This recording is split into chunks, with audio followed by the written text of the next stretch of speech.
Okay, it's been about 12 hours now since I got my Apple Watch, so I thought I'd do a quick video because my unboxing video was so useless. I did it very quickly because no one's going to really want to watch an unboxing video that's like 3 weeks since the first watches came out.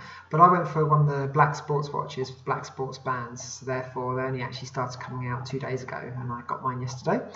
So here it is. It's very simple and straightforward. Now, I've been wearing a watch pretty much all my life until 2 years ago, and then 2 years ago I decided that the Apple Watch would be coming out. I thought it would be called the iWatch, so I thought there's no point in getting some new batteries for my watch which had just run out of batteries. I'll just wait a couple of months until the Apple Watch or iWatch comes out, and of course it didn't. So I've been waiting 2 years and I've not worn a watch since.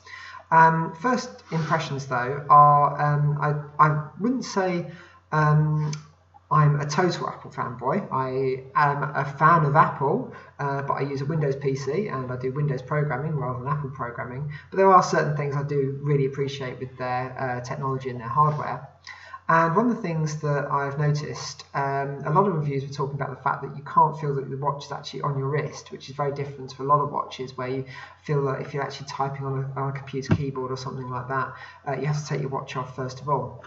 Well, it's only a standard black sports band, it's plastic material, but in fact it is so lightweight, and this is actually the larger of the two watches.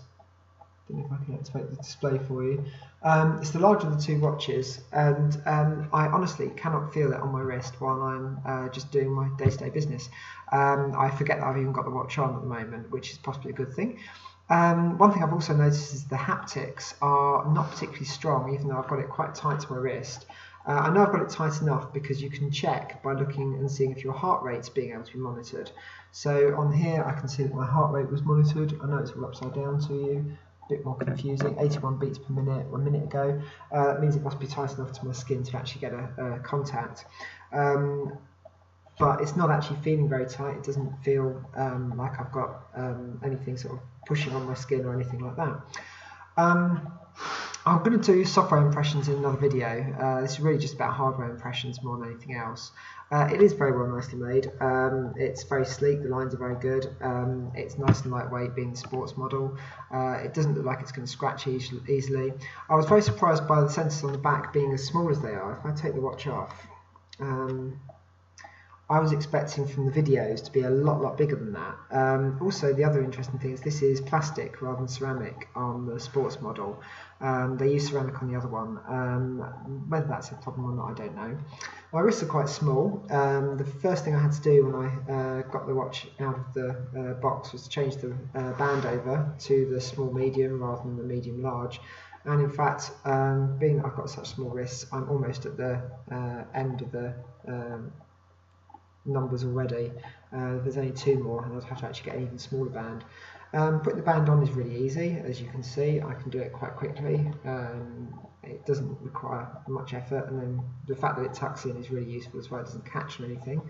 And I've not yet had a problem where it's not displayed while I've done my hand raise gesture.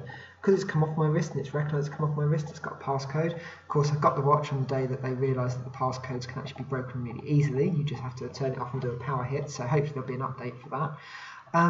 And that's about it really for the hardware. I've noticed it didn't take that long to charge, less than 2 hours from empty. And when I was charging it, I was charging my iPhone at the same time. One thing I did notice is the iPhone charged slower than it would do normally if I was charging the watch at the same time. They're both in Bluetooth access. So that's something to note. There's obviously a lot of communication going on even while they're sort of charging and sat together. But other than that, that's basically it for the hardware. The charger's nice and easy to use. You just plug it straight in and it goes. So that's it for now.